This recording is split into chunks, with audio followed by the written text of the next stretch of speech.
আপনি কি এমন একটা স্মার্টফোন খুঁজছেন যেটা হবে প্রাইস টু পারফরমেন্সে বাজারের সবার সেরা? iQOO Neo 10 জানবো এর শক্তিশালী দিক এবং বের করব এর কমতি। আরো জানবো কেন এই ফোনটি হতে পারে 2024 সালের সেরা গেমিং ফোন নাকি অলরাউন্ডার ফোন। ধন্যবাদ জানাতে চাই লাইক টেলিকমকে আমাদের কাছে এই ডিভাইসটি দিয়ে সহায়তা করার জন্য। তাদের কাছে এই ফোনটি ছাড়াও বর্তমান সময়ের জনপ্রিয় সব ধরনের অফিসিয়াল এবং আনঅফিসিয়াল ফোন পেয়ে যাবেন। তাদের সম্পর্কে বিস্তারিত আমি ডেসক্রিপশনে দিয়ে দিচ্ছি। যারা লেটেস্ট ফোনের আপডেট জানতে চান তারা যোগাযোগ করতে পারেন। ভাই, এই ফোনটার ইমপ্রেশন এবং আনবক্সিং তো সব জায়গায় দেখে ফেলছেন অলরেডি, তাই না? তো আনবক্সিং এ না যায়। ফোনটি তিনটা কালার ভেরিয়েন্টে পেয়ে যাবেন। একটা হচ্ছে যে গ্রে এবং কমলার একটা মিশ্রণ, অন্যটি হচ্ছে ব্ল্যাক, আর আমার হাতে হচ্ছে হোয়াইট। ফোনটিতে চার্জ দিতে পারবেন 120 ওয়াটের ফাস্ট চার্জ। অনেকেই বলতে পারেন ভাই ফোনটা দেখে তো চেনা চেনা লাগতেছে, এটা তো নিও 9। আসলে না ভাই, এটা নিও 9 না, এটা নিও 10ই, বাট এখানে একটা ফ্রেম যুক্ত করে দিছে। আমি ক্লোজ শট একটা দেখাচ্ছি, আপনারাই বলেন ভাই এটা কি ডাউনগ্রেড নাকি আপগ্রেড। আমার কাছে কিন্তু ওই আগেরটাই বেশি ভালো লাগতেছিল। পিছনে হচ্ছে glass back but mat finish, তো ফিঙ্গারপ্রিন্ট পড়লেও ওটা অতটা ভিজিবল হয় না। থিকনেস হচ্ছে 8.1 mm, বাট দেখি কিন্তু অতটা মোটা সোটা লাগতেছে না। ওরা একটা সিস্টেম করে দিছে, ফ্রেমটা চিকন ভাবেই দিছে, বাট এখানে হালকা করে উঁচু করে দিয়ে দিছে। সো ফার্স্ট ইমপ্রেশনে যদি আমি দেখি সেই ক্ষেত্রে এই ফ্রেমটাই চোখে পড়ে আর মনে হয় অনেক চিকন। সাইডের ফ্রেমটা অনেকেই দেখে মনে হচ্ছে যে এটা মেটাল, বাট এটা মেটাল না, এটা হচ্ছে প্লাস্টিক।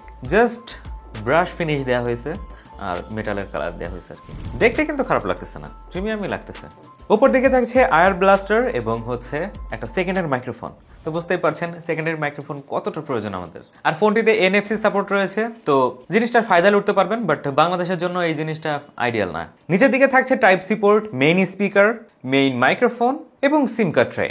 আর হ্যাঁ, এটাতে কিন্তু দুইটা সিম ব্যবহার করতে পারবেন, অর্থাৎ এক্সটার্নাল আপনি কোনো মেমোরি কার্ড ইউজ করতে পারতেছেন না। তো রমটা একটু বেশি করে নিন। বাই দ্য ওয়ে, এটা হচ্ছে 12/256 GB ভেরিয়েন্ট। এই মুহূর্তে লাইক টেলিকমে এই ফোনটির প্রাইস হচ্ছে 43,500 থেকে 44,000 টাকার মধ্যে। আর হ্যাঁ, প্রাইস আরো কমতে পারে যেহেতু আনঅফিসিয়াল ফোন, তো চাইলে ওয়েটও করতে পারেন। আচ্ছা, একটা ব্যাপার কি খেয়াল করছেন, এখানে 3.5 mm জ্যাক পোর্টটা দেওয়া হয় না। কেন দিল না ভাই? ফিঙ্গারপ্রিন্ট হিসেবে রয়েছে কিন্তু ultrasonic fingerprint sensor, so super fast কিন্তু এটা। আর এর প্লেসমেন্টে একটু উপর দিকে লেগেছে আমার কাছে, বাট কিছুদিন ধরে একটু যদি খোলাখুলি করেন সেই ক্ষেত্রে ঠিকঠাকই লাগবে। ফোনটির সামনের দিকে হচ্ছে ফ্ল্যাট করা হয়েছে, পেছন দিকে একটু রাউন্ডি শেপের, যাতে ধরে একটু মজা পাবেন। আর কি বেশ হ্যান্ডি লাগছে আমার কাছে। আর এক হাতে ইউজ করার সময় ক্যামেরা বামটা একটু যে আঙুলে বাঁধতেছে, এটা কি আসলে প্রবলেমের কথা বলবো নাকি? তবে গেমিং এর সময় কিন্তু সেই প্রবলেমটা পাবেন না, কারণ বামটা একটু উপরের দিকে আর কি। লং টাইম আমি যখন ইউজ করতেছিলাম গেমিং এর সময় বা নর্মাল ইউজে, তখন অতটাও কিন্তু আনকমফোর্টেবল ফিল করিনি আমি। ব্যাটারি হিসেবে ফোনটিতে ব্যবহার করা হয়েছে ভাই 6100 mAh এর ব্যাটারি। কেমনে 6100 mAh ঢুকাইলো ভাই? অনেকে এখন বলতে পারেন ভাই সিলিকন ন্যানো কার্বন টেকনোলজি, কি বলেন? হ্যাঁ, ওইটা আসাতে আমরা এরকম আরো স্লিম ফোন দেখতে পাবো আরো বেশি mAh এর, কি বলেন? আইফোনও কি তাহলে সিলিকন ন্যানো টেকনোলজি ব্যবহার করবে নাকি ওরা সেই ঘেটি দাঁড়ামি করবে বলেন তো? মাত্র 15 মিনিটে 120 ওয়াটের এই চার্জার দিয়ে 1 to 50% আপনি চার্জ করে নিতে পারবেন এই ফোনটিকে। 50% চার্জ 15 মিনিটে হলেও 30 মিনিটে কিন্তু এটা ফুল চার্জ হবে না। কারণ কি জানেন? কারণ হচ্ছে এখনকার টেকনোলজি বেশ ইন্টেলিজেন্ট। মানে 50% চার্জ কিন্তু দ্রুত গতিতেই দেবে, বাট তারপরে যখন চার্জ দিবে তখন একটু ধীর গতি করে দেবে, কারণ যাতে ওভারহিটিং না হয়। আপনি বুঝতে পারতেছেন 120 ওয়াটের একটা চার্জার দিয়ে যখন ফুল গতিতে চার্জ দেবেন তখন কিন্তু ফোনটা গরম হয়ে যাবে, এটাই স্বাভাবিক। তো এই জন্যে এই ব্যবস্থা আর কি। তবে অনেকেই শুনছেন না যে চার্জিং এর সময় গেমিং করলে ক্ষতি হতে পারে, মানে ব্লাস্ট হয়ে যাওয়ার একটা সম্ভাবনা থাকে বা ওভারহিটিং এর প্রবলেম হতে পারে। এই ফোনটিতে একটা টেকনোলজি দেওয়া হয়েছে, বাইপাস টেকনোলজি। গেমিং এর সময় ডিরেক্ট ড্রাইভ পাওয়ার সাপ্লাই এই অপশনটা অন করে রাখবেন, তো ওই ধরনের দুর্ঘটনার হাত থেকে রক্ষা পাবেন। তারপরেও ভাই সেফটি ফার্স্ট। ফোনটিতে থাকছে না ওয়্যারলেস চার্জিং। এই বাজেট রেঞ্জে কিন্তু অনেকেই চায় যে ওয়্যারলেস চার্জিং সাপোর্টটা থাকুক। সেলফি ক্যামেরা হিসেবে রয়েছে 16 মেগাপিক্সেলের একটি সেন্সর। এই সেন্সরটি একেবারে খারাপ বলতে পারছি না, তবে প্রত্যেকটা ছবি একটু ওভার শার্প করে দিচ্ছিল। যদিও সেটার আউটপুট আবার খারাপ লাগছে না। ডাইনামিক রেঞ্জ কন্ট্রোল করতে গিয়ে ফেসকে সাদা করে দেওয়ার একটা প্রবণতা এতে আছে। এক্সপোজার কন্ট্রোলিং এ একটু ঝামেলা পেয়েছি আমি। তবে ভাই প্রপার লাইটিং কন্ডিশন যদি দিতে পারেন না, সেই ক্ষেত্রে ভালো রেজাল্ট পাবেন। মানে ভালো মানে খুবই ভালো। সেলফিতে এবার রেকর্ড করতে পারবেন 1080p 30 fps এ। তো প্রথম কথা হচ্ছে এই বাজেট রেঞ্জে 16 মেগাপিক্সেলের সেন্সর আমি প্রথমেই মেনে নিতে পারছি না। এরপরে যদি বলেন যে 1080p 30 fps এটাতে রেকর্ড করা যাবে, এটাও কোনোভাবে মেনে নেওয়া যাচ্ছে না। কিন্তু এখানে কমপক্ষে 4K দিতে পারতো। 4K 30 fps হলেও কোনো সমস্যা ছিল না কিন্তু। আর ফুটেজ দেখেও যে আপনার খুব ভালো লেগে যাবে, স্টেবিলাইজেশন দেওয়া হয়েছে, ব্যাপারটা কিন্তু সেরকম না। একটু ঝাঁকানাকা দেহ দোলানা, আচ্ছা, এর সফটওয়্যার নিয়ে একটু কথা বলা যাক, এরপরে হচ্ছে আমরা মেইন সেন্সরের আলোচনায় আসবো। আউট অফ দ্য বক্স ফোনটিতে পেয়ে যাবেন origin OS 5 based on Android 15। তো লেটেস্ট অ্যান্ড্রয়েড ভার্সন পাচ্ছেন, এটাতে আমি কিন্তু খুশি ভাই। App open close, RAM management, touch sampling rate আমার কাছে জোস লাগছে, একদম মাখনের মতো। কারণটা অনেকেই জানেন হয়তো। প্রসেসরের ক্ষেত্রে আসতেছি ভাই, আগের বছরের ফ্ল্যাগশিপ প্রসেসর ব্যবহার করা হয়েছে, so stay tune.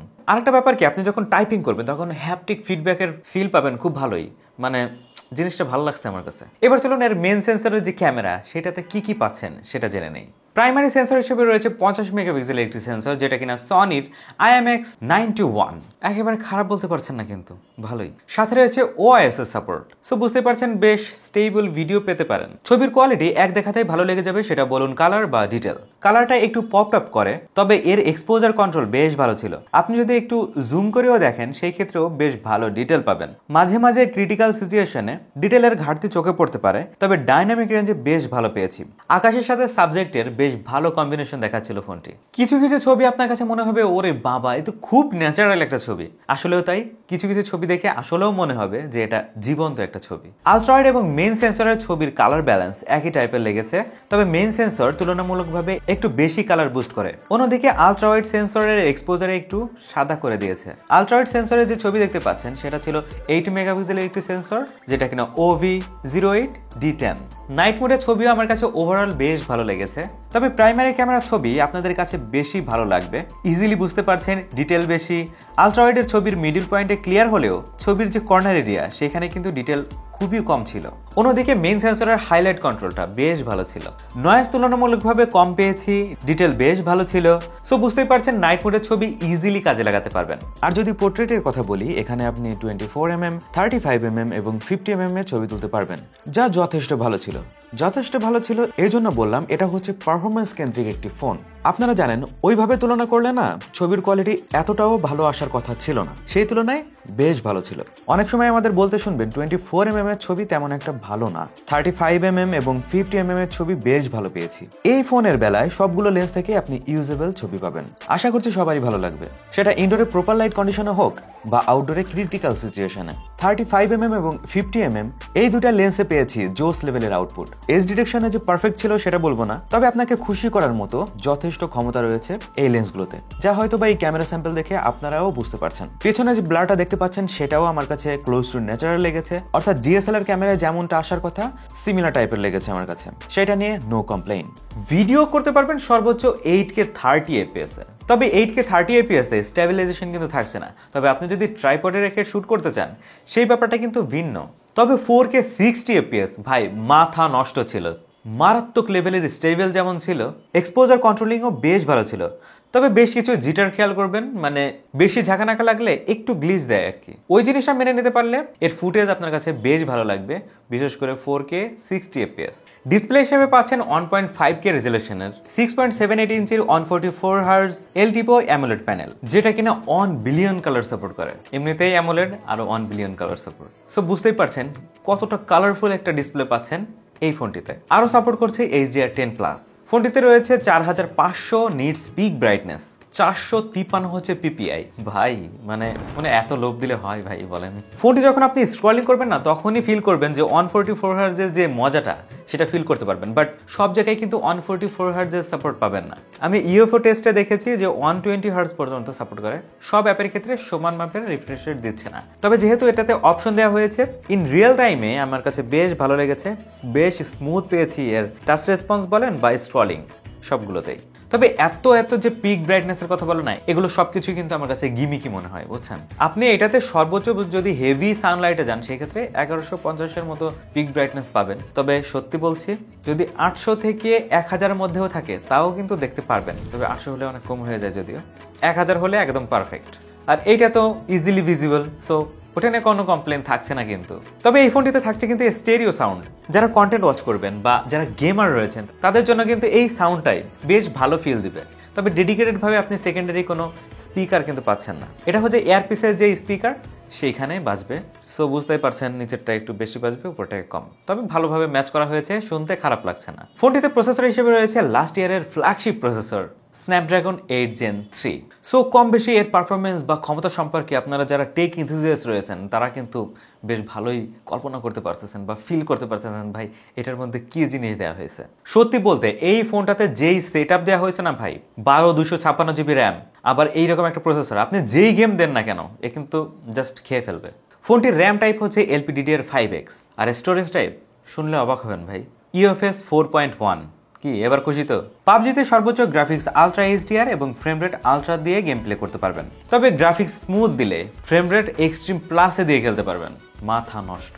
Game play এক কথায় বাটারি স্মুথ ছিল এই ফোনে। গেমিং এর জন্য যদি এই বাজেট রেঞ্জে গেমিং ফোনের জন্য ডিভাইস কিনতে চান তাহলেও এটা রিকমেন্ড থাকলো, তবে ভালোই হিট হয় দেখলাম long time gaming A. Call of duty try করেছিলাম, সর্বোচ্চ গ্রাফিক্স ম্যাক্স এবং ফ্রেম রেটও ম্যাক্সে দিয়ে গেম প্লে করতে পারবেন, তবে গ্রাফিক্স যদি লো দেন সেই ক্ষেত্রে ফ্রেম রেট আলট্রা দিয়ে গেম প্লে করতে পারবেন। কল অফ ডিউটি গেম প্লেও বেশ ভালো পেয়েছি, অ্যাকশন মোমেন্টে ফায়ারিং এ কোনো প্রবলেম বা বাগ চোখে পড়ে নাই।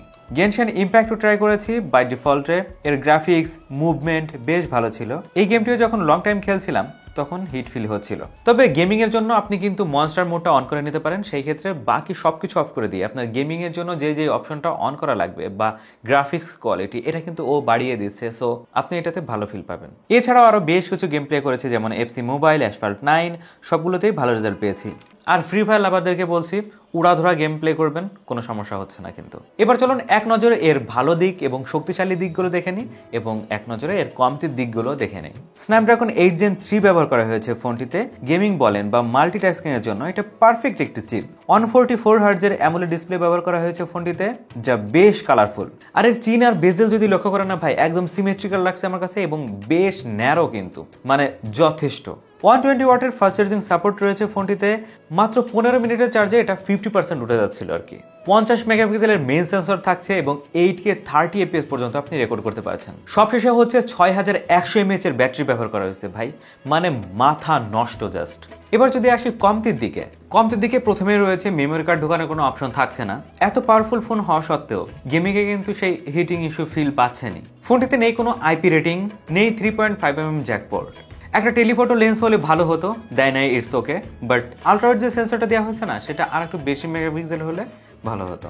আর সেলফি ক্যামেরাতে আর একটু বেশি রেজুলেশনের ভিডিও যদি করতে পারতাম তাহলে আরো বেশি খুশি হতাম। এখন আপনারা যদি একটু খেয়াল করে দেখেন যে এর কমতির দিকে চেয়ে এর যে পজিটিভ দিক রয়েছে সেটা বেশি শক্তিশালী। তো আপনি যদি বলেন যে ভাই আপনি কি এটা রেকমেন্ড করবেন, আমি বলবো কি যে হ্যাঁ ভাই, ইজিলি এটা রেকমেন্ড করা যায়, কারণ আমার কাছে এর যে কমতির দিকগুলো রয়েছে না সেগুলো খুব একটা পাত্তা দিতে ইচ্ছা করতেছে না এর পাওয়ারের সাথে যদি আমি কম্পারিজন করি সেই ক্ষেত্রে। তো আজকের মতো এই পর্যন্তই, দেখা যাবে অন্য কোনো ভিডিওতে ভিন্ন কোনো টপিক নিয়ে। সেই পর্যন্ত ভালো থাকুন, সুস্থ থাকুন এবং দেখতে থাকুন টেক মামা।